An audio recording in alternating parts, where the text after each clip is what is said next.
দেওয়া হয়েছে।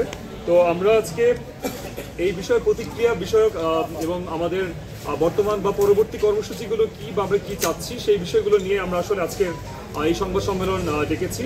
আমি কথা বলছি নর্থ সাউথ বিশ্ববিদ্যালয়ের শিক্ষার্থী আয়াতুল্লাহ বেহেস্তি, বৈষম্য বিরোধী ছাত্র আন্দোলনের একজন সমন্বয়ক। আপনারা জানেন যে বিগত দিনগুলোতে আমরা হত্যাকাণ্ডটি নিয়ে কাজ করেছি এবং আমাদের সাথে বিডিআর সদস্য যারা বিডিআর হত্যাকাণ্ডের মাধ্যমে নিবেন এবং যারা বঞ্চিত হয়েছিলেন, যারা সুবিচার বা ন্যায় বিচার আমাদের সাথে একত্র পোষণ করেছিলেন এবং আমরা তাদের সাথে দাঁড়িয়ে একত্রিত হয়ে আমরা এটি বিচারের লক্ষ্যে সুস্পষ্ট একটি বিচার এবং স্বাধীন তদন্ত কমিশনের মাধ্যমে যাতে বিচারটি সম্পূর্ণ হতে পারে সেরকম একটি বিষয় নিয়ে আমরা কাজ করেছিলাম।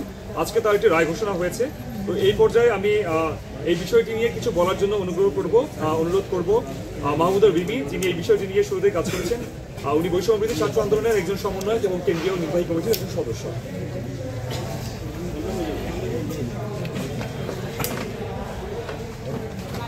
ছিলেন 16 বছর পরে আজকে যেমন মুক্তি পেয়েছেন, আমরা চাই অতি দ্রুত বাকিরা যে সমস্ত বিডিআর সদস্য রয়েছে অতি দ্রুত তাদের বিচার যেন নিশ্চিত করা হয়। তাদের যদি নির্দোষ থেকে থাকে তাদেরকে যেন অতি দ্রুত সময়ের মধ্যে মুক্তি দেওয়া হয়। ধন্যবাদ। আর হয় আজকে যেমন আমরা ছাত্র জনতা বিজয় পেয়েছি, এটি আমাদের একটি মাত্র বিজয়। আমরা চাই প্রতিটি ক্ষেত্রে আমরা ছাত্র জনতা দেশের যে কোনো প্রয়োজনে এবং নিপীড়িত মানুষের কল্যাণে যেন কাজ করতে পারি, সেই জন্য আমাদের জন্য দোয়া করবেন।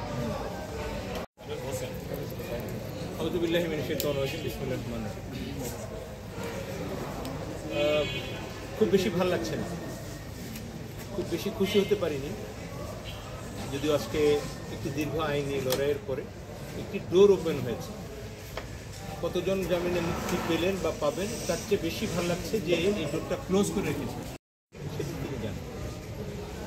দরবার হলে এত বড় একটি ঘটনা ঘটলো যেটি একদিনের বা হঠাৎ করে ঘটনা ঘটে গেছে নর্থে। আমাদের কোনো গোয়েন্দা সংস্থা এই ঘটনাটি জানায়নি, তার মানে গোয়েন্দা সংস্থাকে দায়িত্ব দেওয়া ছিল এই ঘটনাটি ঘটবার জন্য। এমনিভাবে অসংখ্য ষড়যন্ত্রের ফলে এটা হয়েছে। মহামান্য হাইকোর্ট একটি রিট পিটিশনে নিশ্চিত হলেন, তারা বিষয়টি আমলে নিলেন যে 2009-এর এই পরিকল্পিত হত্যাকাণ্ড যেটি হয়েছে সেটির সাথে ইনফ্যাক্ট যারা আজকে যাদেরকে জড়িত করে বিভিন্ন মেয়াদে দণ্ড দেওয়া হয়েছে এরা জড়িত ছিলেন। সঠিকভাবে তদন্ত করা হয় নাই। সঠিকভাবে তদন্ত করলে এই ঘটনার যারা কুশীলব, যারা পেছনে ছিলেন, যারা ষড়যন্ত্র করেছেন, যারা পরিকল্পনা করেছেন, তারা আইনের আওতায় আসেন।